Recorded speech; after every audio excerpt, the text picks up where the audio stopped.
Buenos días, mis queridos hermanos, que la paz de nuestro Dios les acompañe en este precioso día, sábado, día de nuestro Señor, día de encuentro con nuestro Señor. Les pido a nuestro Dios que nos mande su Espíritu Santo para comprender el mensaje que Él nos tiene preparado. El mensaje que vamos a tocar en esta ocasión, vamos a reflexionar, es un mensaje que desgraciadamente la mayoría del cristianismo y buena parte del adventismo incluso no lo comprende. Es un mensaje que en principio deberíamos de conocerlo. Es un mensaje que es del libro más leído del adventismo, el deseado de toda la gente. Son textos que pertenecen, es un pequeño trozo de un capítulo, y deberíamos en principio de conocerlo, ¿verdad? Sin embargo, muchas veces no nos damos cuenta de que las promesas de nuestro Señor son bajo condición, que es el título del tema que vamos a tratar hoy. Y que desgraciadamente mucha gente piensa que no tiene nada que hacer, ¿verdad? Que ya está todo hecho y que solo falta que Cristo venga y que nos vayamos al cielo. Pero desgraciadamente no nos ponemos la pregunta de por qué no viene Cristo precisamente, ¿no? Aunque hemos tratado este tema una y otra vez aquí, en esta ocasión vamos a ver por qué ese pueblo remanente no logra entender el mensaje que Dios nos ha mandado hace tiempo y por qué no está encaminado en la dirección correcta, ¿sí? Así que vamos a ver hoy qué es lo que nos quiere transmitir nuestro Dios.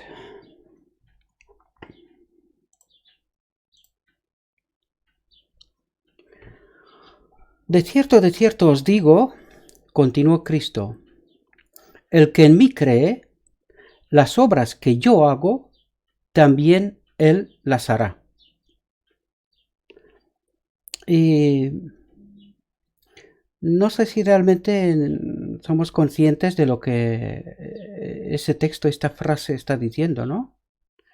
Dice que vamos a hacer las obras que ha hecho Cristo, ¿sí? Dice, el que en mí cree es un condicionante, ¿verdad? Las obras que yo hago, también él las hará. Y tengo que ser honesto, creo que mucha gente no se lo cree. Eso es una realidad porque probablemente alguien estará tentado a decir en este momento que lo que estoy diciendo es un atrevimiento, ¿verdad? Pero Jesús nos dio una forma de poder entender ese tipo de cosas. Y él dijo, por sus frutos los conocerás, ¿verdad? Entonces, claro, podemos ver en medio de nosotros, ¿verdad? Si realmente las obras que estamos haciendo son las obras que Cristo ha hecho, ¿sí? Y no me refiero a milagros, a cosas extrañas, no, ni siquiera llego a este punto. Creo que ni siquiera entendemos lo que él entendía, ¿verdad? La verdad, no la entendemos en su profundo sentido. Por eso estoy diciendo sobre todo, no me refiero a milagros y ya no voy a otros niveles, ¿verdad? El Salvador anhelaba profundamente que sus discípulos comprendiesen con qué propósito su divinidad se había unido a la humanidad. Sobre este asunto ya hablamos, ¿verdad? Nosotros estamos llamados que desde nuestra humanidad nos conectemos a la divinidad y Cristo ha hecho el camino inverso. Desde la divinidad se conectó con la humanidad, ¿verdad? Para que nosotros podíamos ser elevados, podíamos ser restaurados, ¿sí? Vino al mundo, y vamos a ver por qué vino al mundo. Vino al mundo para revelar la gloria de Dios, a fin de que el hombre pudiese ser elevado por su poder restaurador. Dios se manifestó en él a fin de que pudiese manifestarse en ellos. ¿De qué nos habla aquí?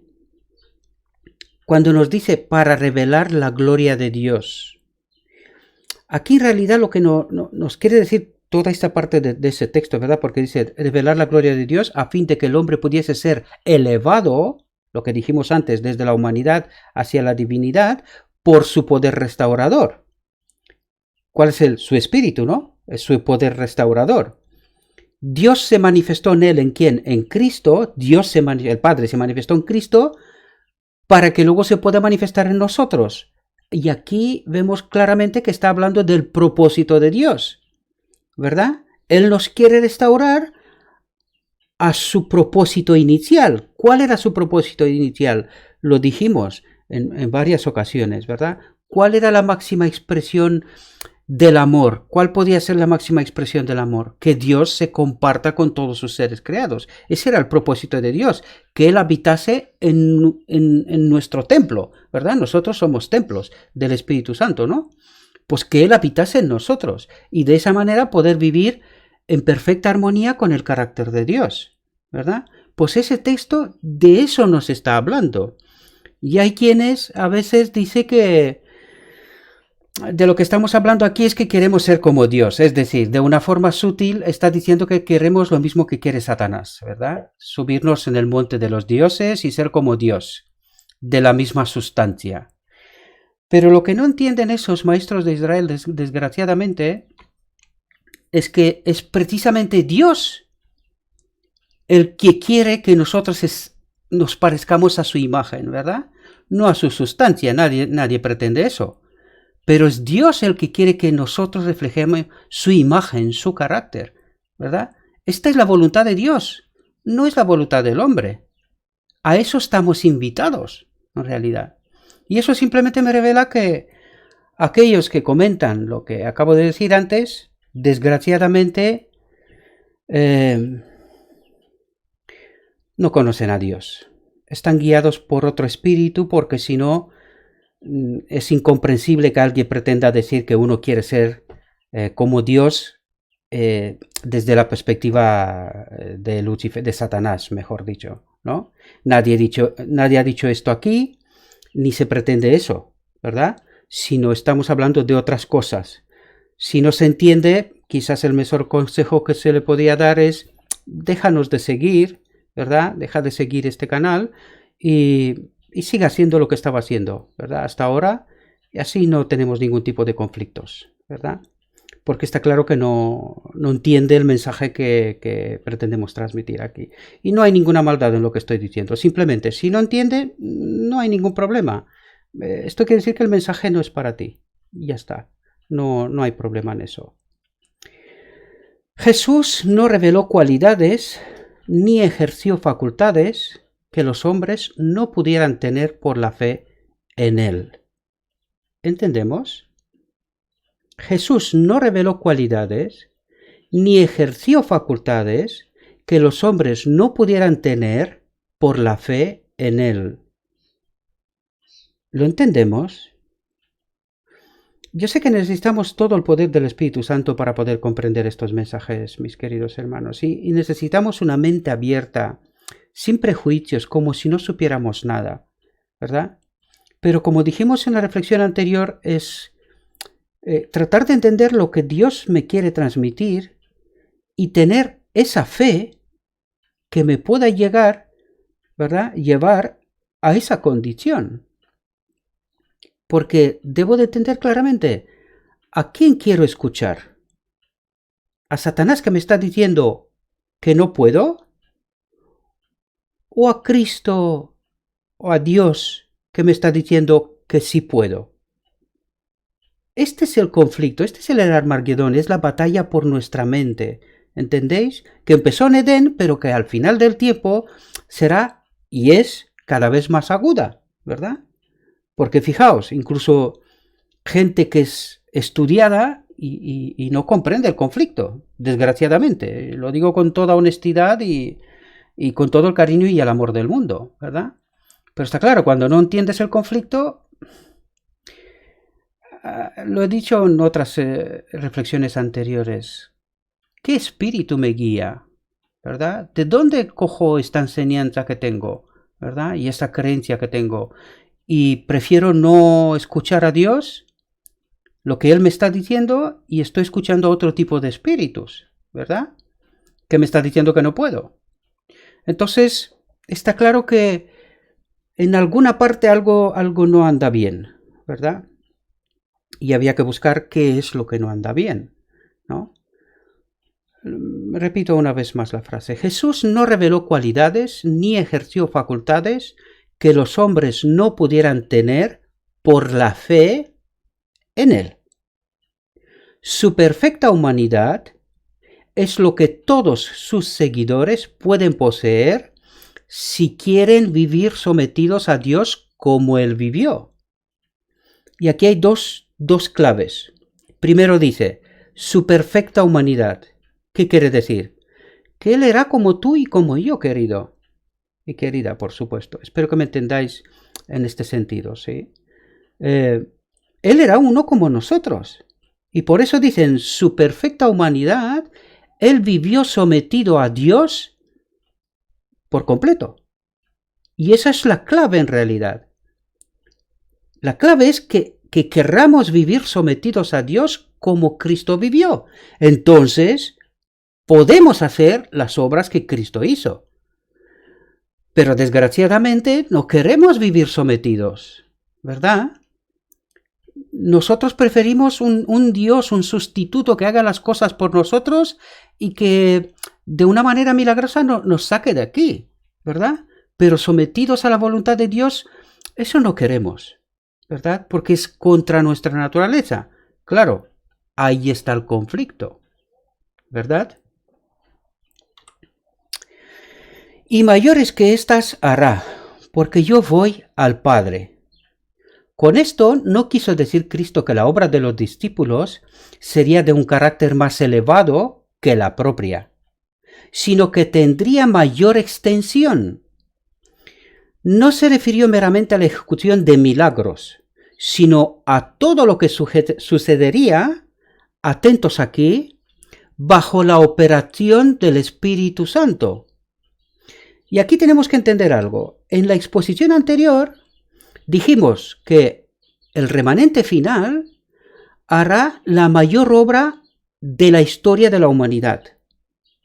Pues esta obra de mayor extensión, de esto se trata, ¿verdad?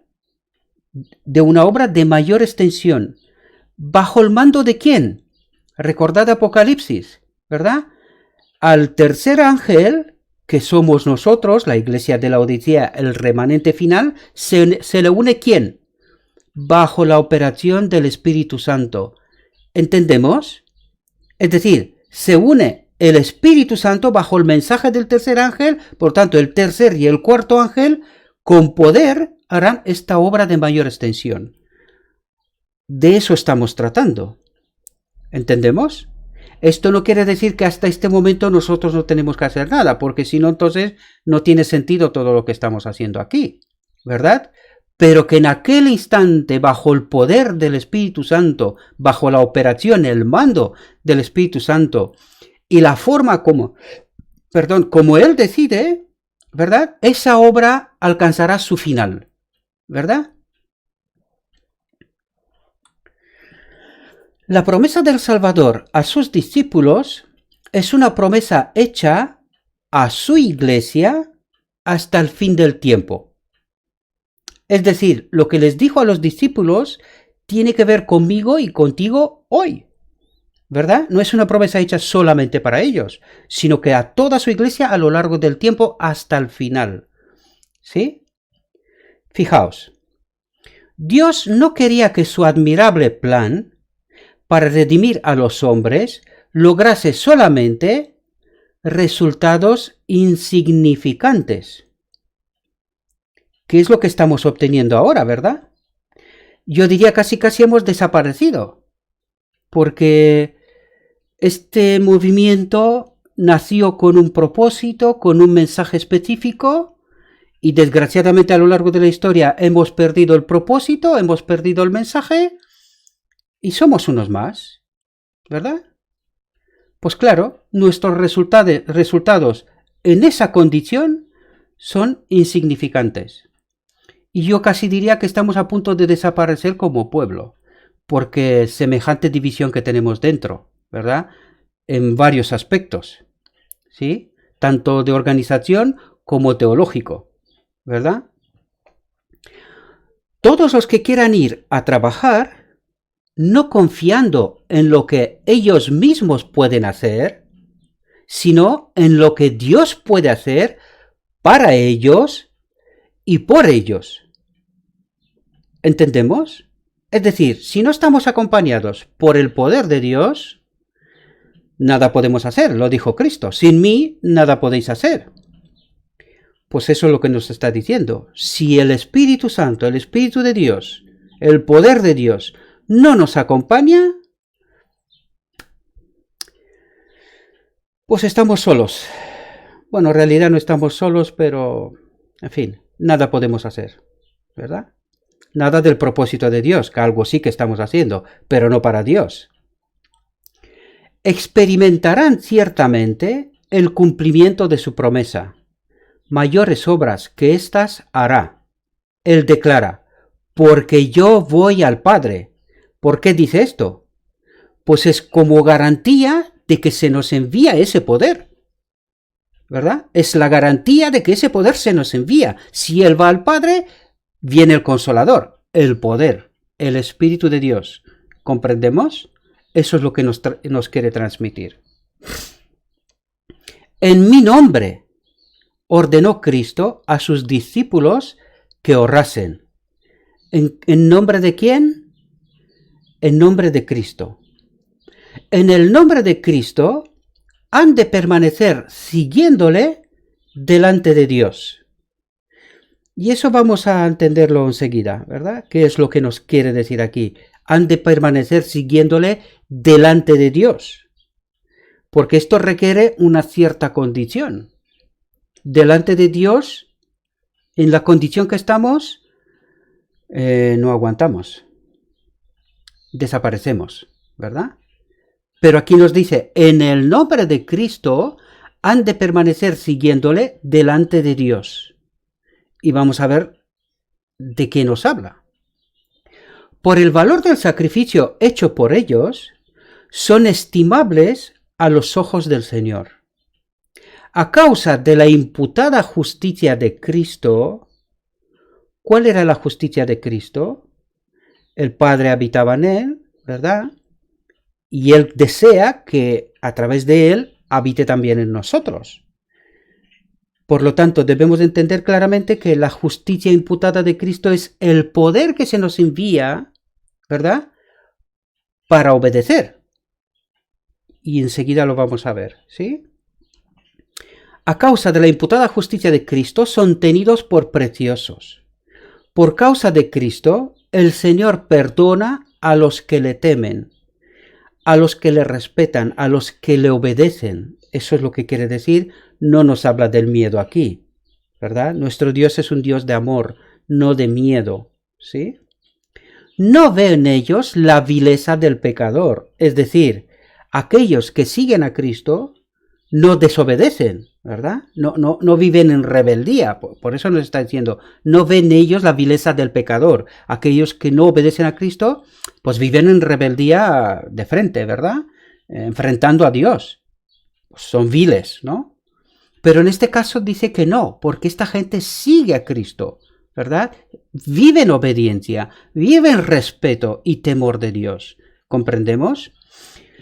Reconoce en ellos la semejanza de su Hijo en quien creen. Y esta frase es importante entenderla, porque no puede reconocer en ellos la semejanza de su hijo si viven en rebeldía o en desobediencia, ¿verdad? Solamente puede verlo cuando estos hijos se parecen a su hijo, a Cristo, ¿verdad? Espero que me podáis entender lo que estoy diciendo, ¿sí? Y fijaos, el Señor se chasquea cuando su pueblo se tiene en estima demasiado baja.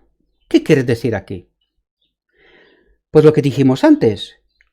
Cuando Dios nos da poder para poder obedecer, vivir en obediencia, ¿verdad? En conformidad con su carácter. Entonces, claro, cuando nosotros decimos, tenemos una baja estima, es que Cristo era diferente a nosotros, entonces Él pudo hacer esas cosas, pero nosotros no podemos. Esto es una baja estima, ¿verdad? Y es una forma suave, ¿no?, de decirlo, porque en realidad es falta de fe. No creemos que podemos hacer lo que Cristo ha hecho, y no le creemos a Él que nos dice que nosotros podemos hacer lo que Él hizo. ¿Entendéis? Esto en realidad es falta de fe. El Señor se chasquea cuando su pueblo se tiene en estima demasiado baja. Desea que su heredad escogida se estime según el valor que Él le ha atribuido. ¿Comprendéis? Es decir, ¿qué valor nos ha atribuido?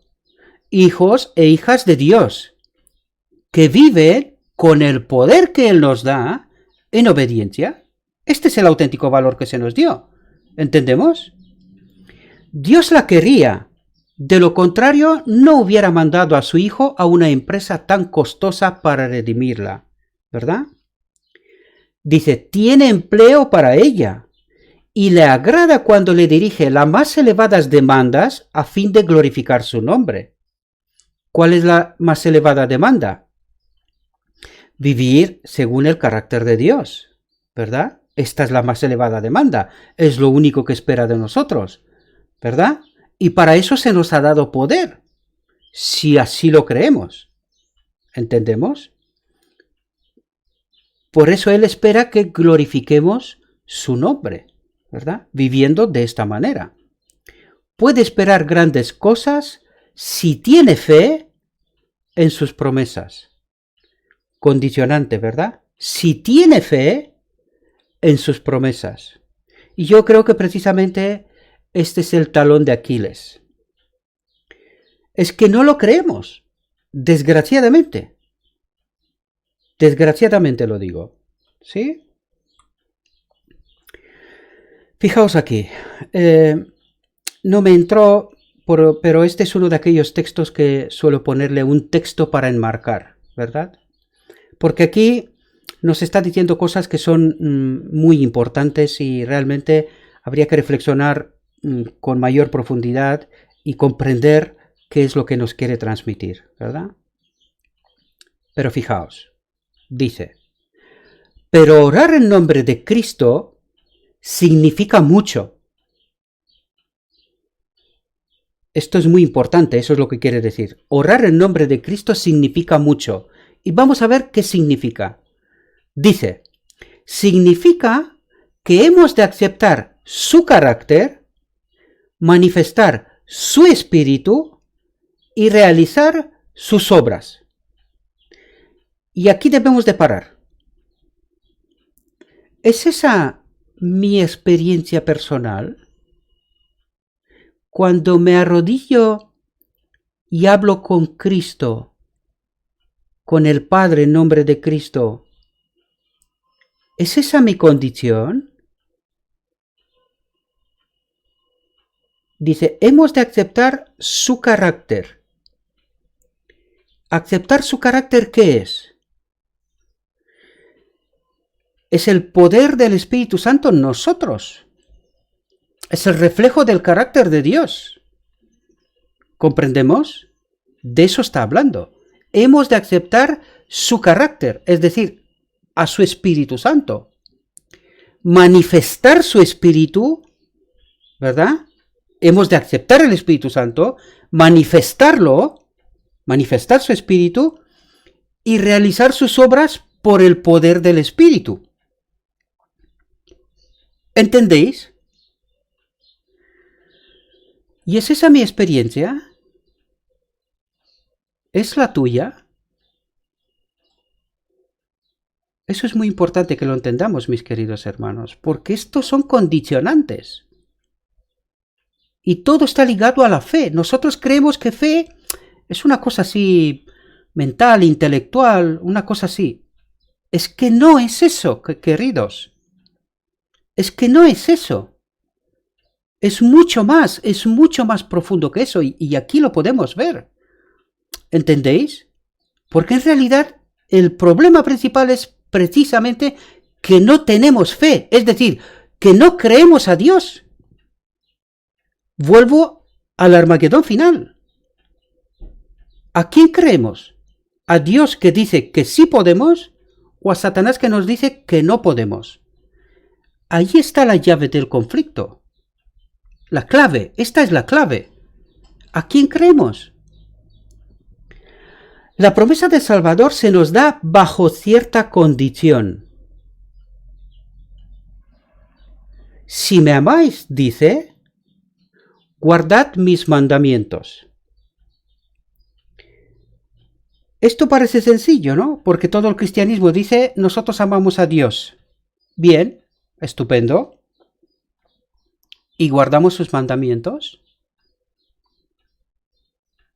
¿Es esa una prioridad para nosotros?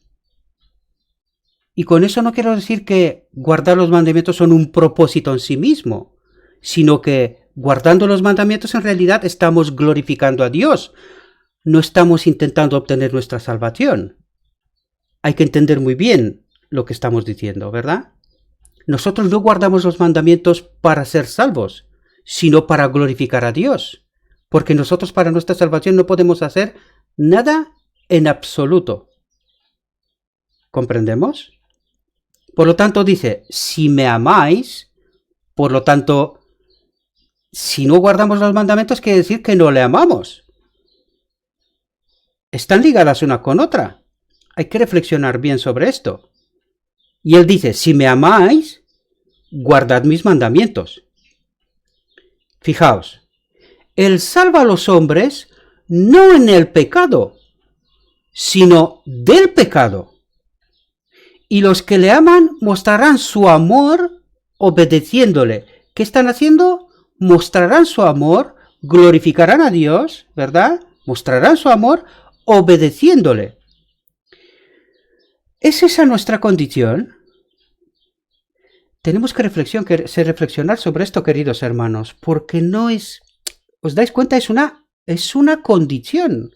Dice, la promesa del Salvador se nos da bajo cierta condición.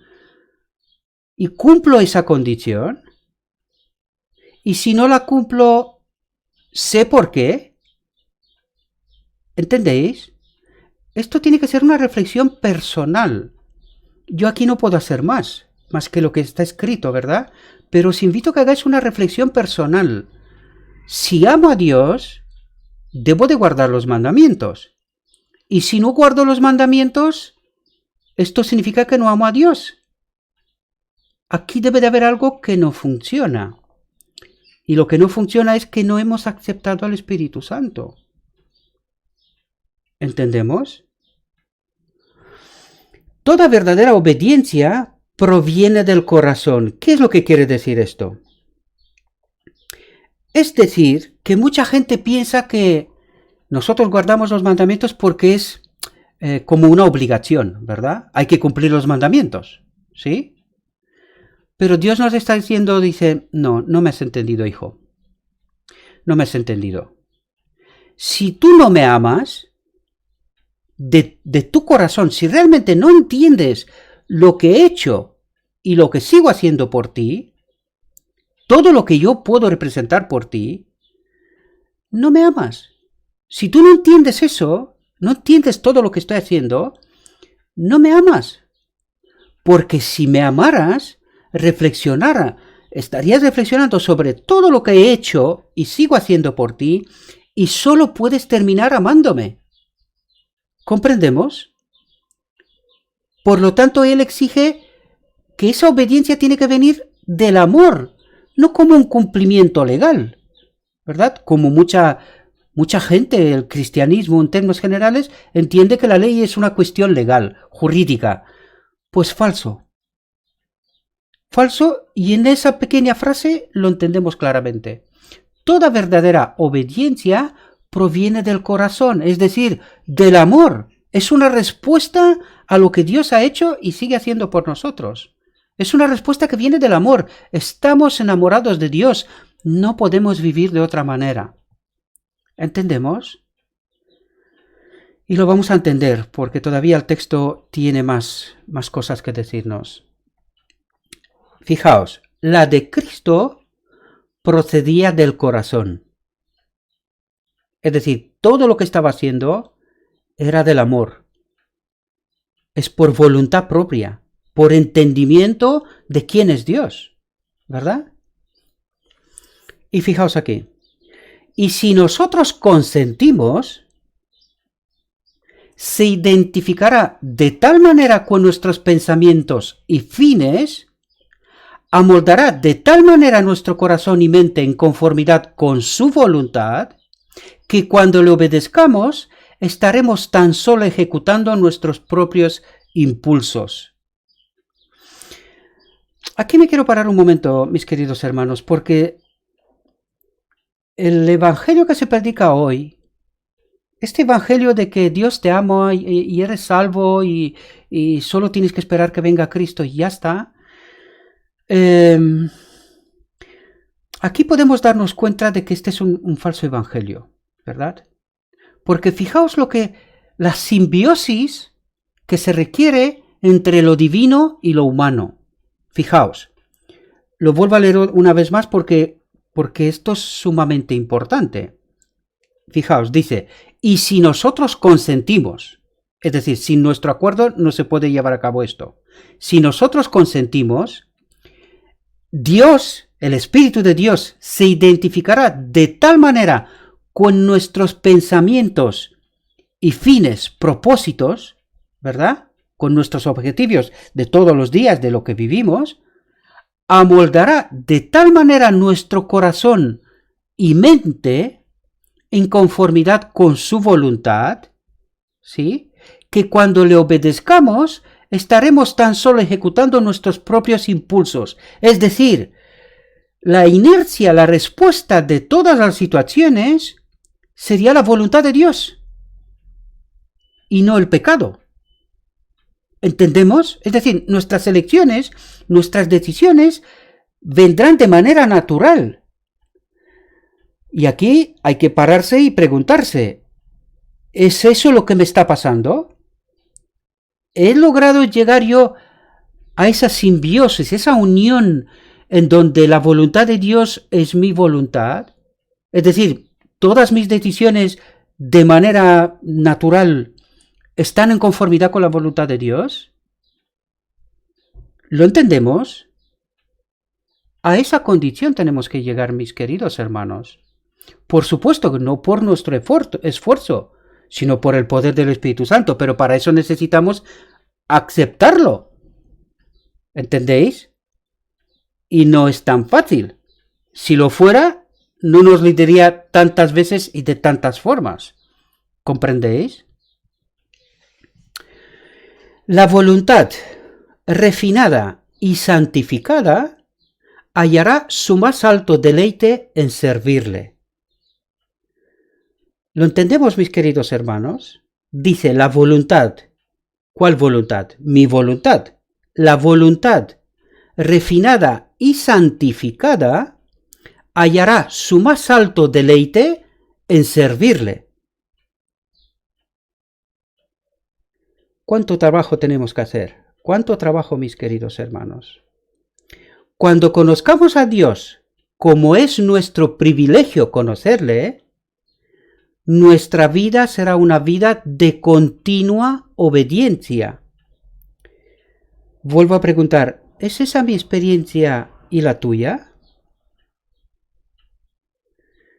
Si apreciamos el carácter de Cristo y tenemos comunión con Dios, atentos aquí, el pecado llegará a sernos odioso. ¿Lo entendemos? el pecado llegará a sernos odioso. Esto es una experiencia tremenda, mis queridos hermanos. Y aquí tenemos que entender claramente que sin el poder de lo alto, no hay forma que lo consigamos. Pero que no es tan sencillo como creemos. Porque si fuera así, tenemos que ser honestos. Mirémonos en el espejo de nuestra vida. ¿Cómo son mis elecciones? ¿Cuáles son mis reacciones, mis impulsos? ¿Verdad? ¿Cómo actúo en distintas circunstancias? ¿Se amolda con lo que acabamos de leer aquí o todavía queda trabajo por hacer? ¿Entendéis, mis queridos hermanos? De eso estoy hablando, ¿sí? Bueno, de eso nos está hablando Dios en realidad, porque estas no son mis palabras. Así como Cristo vivió la ley en la humanidad, podemos vivirla nosotros si tan solo nos asimos del fuerte para obtener fortaleza. ¿Entendemos el condicionante? Lo dijimos antes. Sin el poder del Espíritu Santo no hay forma. Pero que no es tan sencillo. ¿Comprendéis? Necesita mi elección, mi decisión, mi voluntad. ¿Comprendemos? Pero no hemos de colocar la responsabilidad de nuestro deber en otros y esperar que ellos nos digan lo que debemos hacer. No podemos depender de la humanidad para obtener consejos. ¿Qué quiere decir aquí? Aquí nos quiere decir que no podemos esperar que nos digan nuestros maestros, ¿verdad? Los maestros de Israel, lo englobo a todos en lo mismo, ¿verdad? No podemos depender de ellos.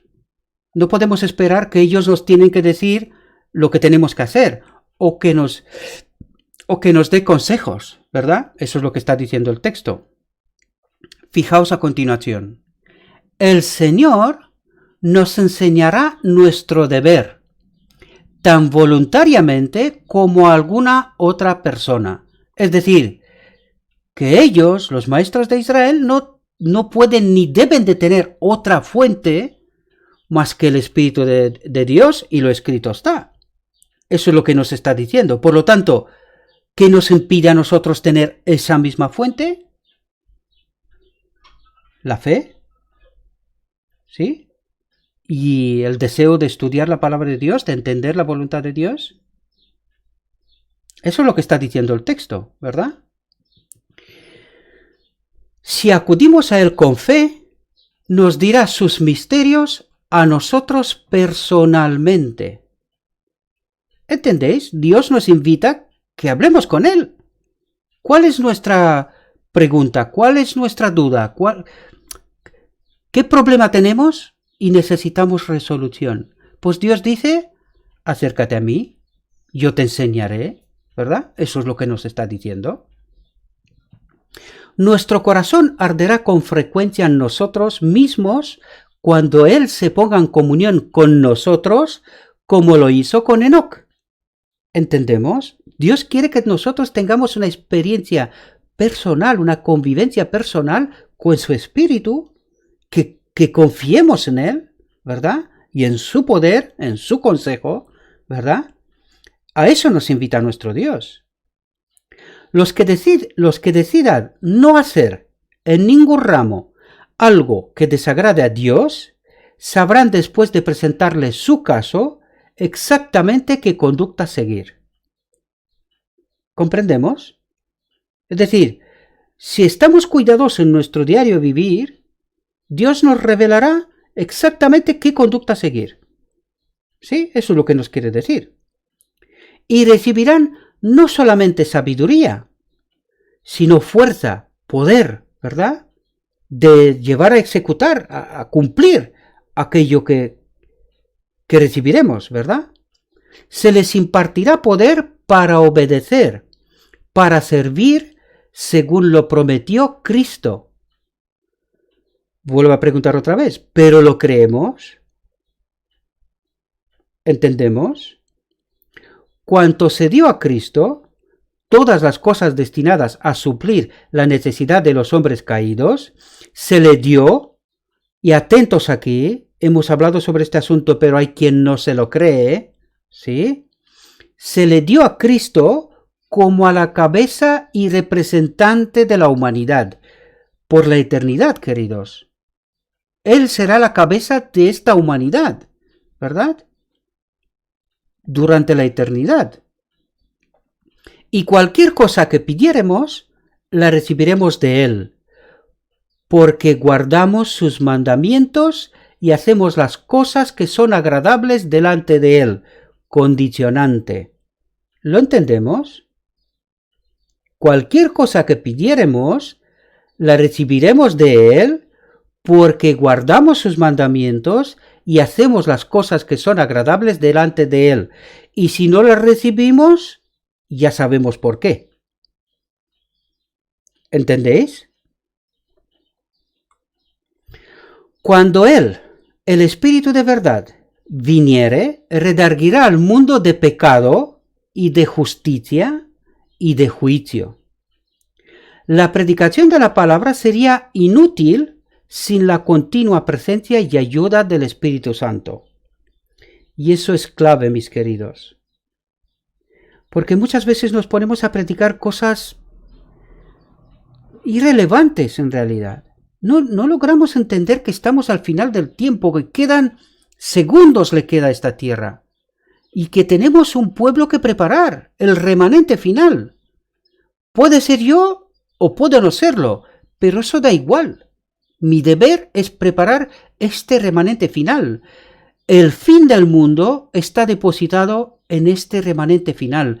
Por eso Cristo no puede venir todavía. ¿Entendemos? Este es el único maestro eficaz de la verdad divina. ¿Quién es el único maestro eficaz de la verdad divina? El Espíritu Santo. No las escuelas de hombres. Ya lo dijimos en muchas ocasiones. Y no hay ninguna maldad aquí, sino que es un principio activo que tenemos que entenderlo. Está bien prepararse, pero la auténtica preparación es la con el Espíritu Santo. Él es el único maestro y el veraz, ¿verdad? Únicamente cuando la verdad vaya al corazón acompañada por el Espíritu, vivificará la conciencia o transformará la vida. La predicación que no está acompañada por el Espíritu Santo no produce cambios. Eso nos quiere decir el texto, y podemos predicar una eternidad. Si no estamos acompañados por el Espíritu Santo, no pasará nada, no transformará, ¿verdad? Y desgraciadamente es lo que suele pasar. Uno podía presentar la letra de la palabra de Dios, estar familiarizado con todos sus mandamientos y promesas, pero a menos que el Espíritu Santo grabe la verdad, ninguna alma caerá sobre la roca y será quebrantada. ¿Entendemos? Podemos obrar, podemos hacer muchas cosas. Si el Espíritu Santo no nos acompaña, en vano. Toda esa obra es en vano. No sirve. No sirve. Ningún grado de educación, ni ventaja alguna, por grande que sea, puede hacer de uno un conducto de luz sin la cooperación del Espíritu de Dios. Es decir, podemos tener universidades, doctorados, estudios, todo lo que queramos. Eso es lo que nos está diciendo. Ningún grado de educación, ¿verdad? Ni ventaja alguna, por grande que sea, puede hacer de uno un conducto de luz sin la cooperación del Espíritu de Dios. Es decir, sin el Espíritu Santo, hagamos lo que hagamos, no sirve. Y punto. ¿Vale? La siembra de la semilla del Evangelio no tendrá éxito a menos que esa semilla sea vivificada por el rocío del cielo. ¿Quién es el rocío del cielo? El Espíritu Santo. Antes que un solo libro del Nuevo Testamento fuese escrito, antes que se hubiese predicado un sermón evangélico después de la ascensión de Cristo, el Espíritu Santo descendió sobre los apóstoles que oraban. Entonces el testimonio de sus enemigos fue: habéis llenado a Jerusalén de vuestra doctrina, ¿verdad? Esto lo dice un otro espíritu, porque no le gusta la verdad.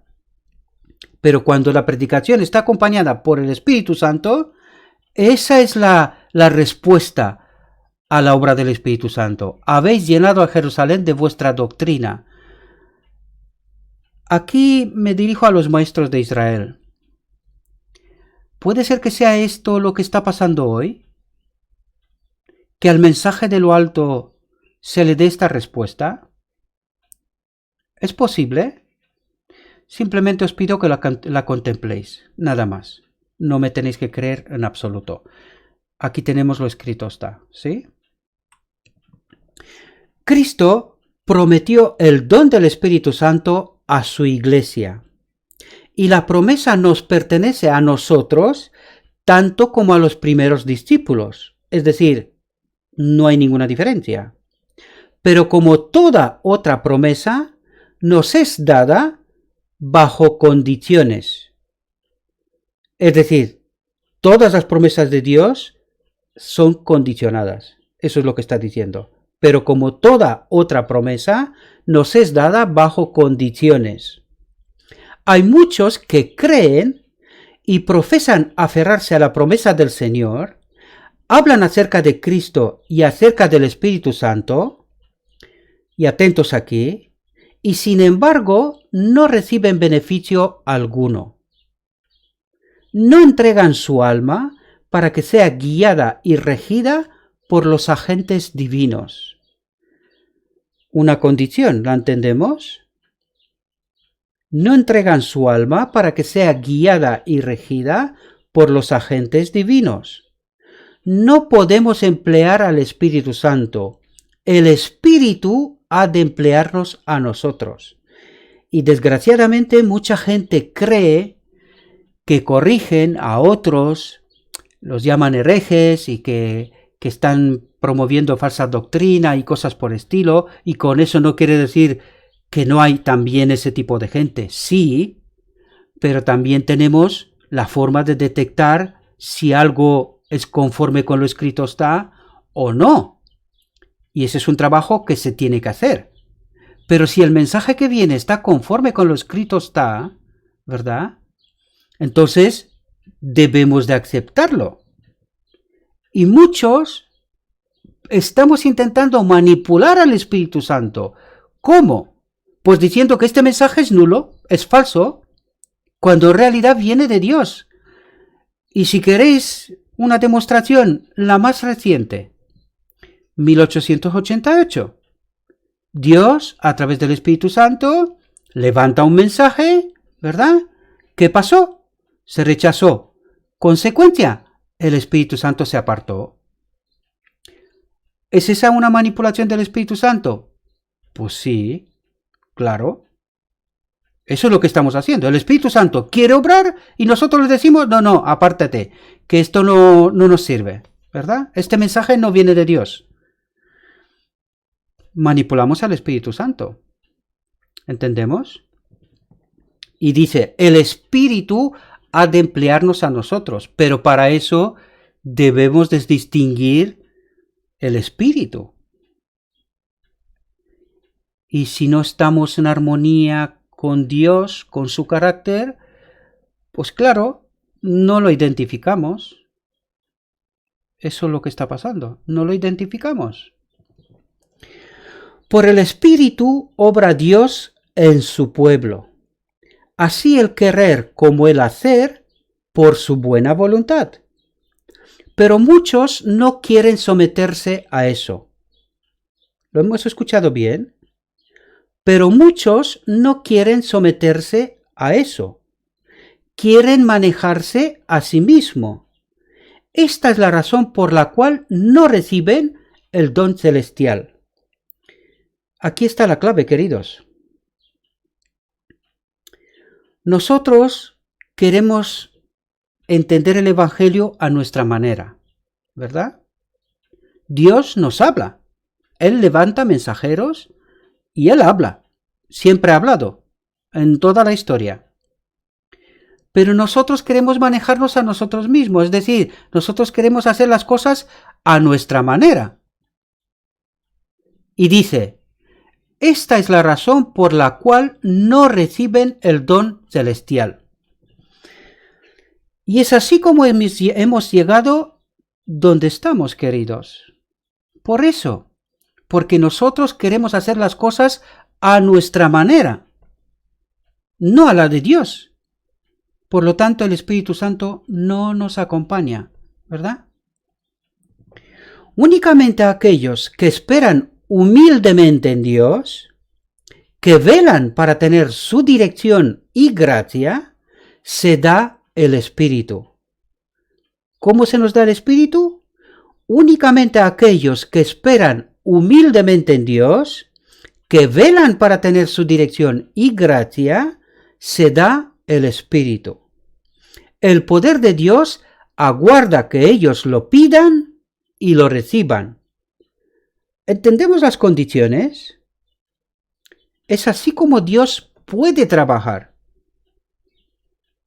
Es así como Dios puede trabajar. ¿Por qué digo esto? Porque cuando nosotros no vivimos bajo dirección y gracia, ¿verdad? No vivimos una vida con cuidado, con respeto, con temor, con obediencia, ¿verdad? En realidad, ¿quién nos reclama? Pues nos reclama Satanás, porque estamos viviendo todavía en su reino, no lo olvidemos.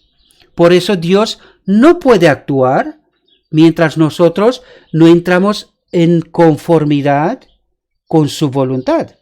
Entonces, cuando estamos en conformidad con su voluntad, recordad, Cristo ha abierto esa puerta para que podamos salir por esa puerta. ¿Entendéis? Pero no podemos salir por esa puerta viviendo al espíritu de este mundo. No puede ser. Por eso Dios no puede actuar. ¿Entendemos? Esta bendición prometida, reclamada por la fe, trae todas las demás bendiciones en su estela. ¿Nos damos cuenta por qué nos falta la bendición de Dios? Fijaos, esta bendición prometida, reclamada por la fe, trae todas las demás bendiciones en su estela, es decir, siguiendo a esta primera. Se da según las riquezas de la gracia de Cristo, y Él está listo para proporcionarla a toda alma según su capacidad para recibirla. Es decir, según estamos dispuestos y capaces para obrar, ¿verdad? Espero, mis queridos hermanos, que unas veces más os haya servido esta reflexión. Yo sé que estoy nadando a contracorriente, lo entiendo perfectamente. Y es lógico, porque ese evangelio para el mundo es locura, ¿verdad? Y solamente lo puedes entender cuando estás acompañado por el Espíritu de Dios. Esto es clave. Sin esto no podemos entender ni la palabra de Dios, ni tenemos poder o recibimos poder para vivirla, y mucho menos para predicarla, queridos.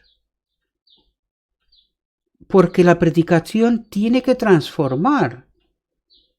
Y desgraciadamente muchas veces predicamos porque toca, ¿verdad? Solo porque toca, pero no tiene el objetivo de transformar vidas. Y como lo he dicho antes, estamos a segundos del fin del mundo. ¿Qué estamos haciendo? Tenemos que preparar el remanente final. Esto es importantísimo. Si no, la historia de este mundo seguirá y seguirá y seguirá hasta que un remanente despierte. Debemos de entenderlo. Le pido a Dios que os mande y que nos mande a todos el Espíritu Santo, que podamos reflexionar y estudiar sobre todos esos textos, queridos hermanos, ser capaces de detectar el error de la verdad y ponernos en conformidad con la voluntad de Dios, queridos. Si no estamos en obediencia con Dios, no podemos tener al Espíritu Santo. Tendremos un espíritu, pero no el Espíritu Santo de Dios. Espero que comprendáis la importancia de este mensaje y y que seamos capaces de reflexionar y entenderlo y sobre todo de transmitirlo, mis queridos hermanos. Que tengáis un próspero día y todo lo que os he dicho en nombre de Cristo. Amén.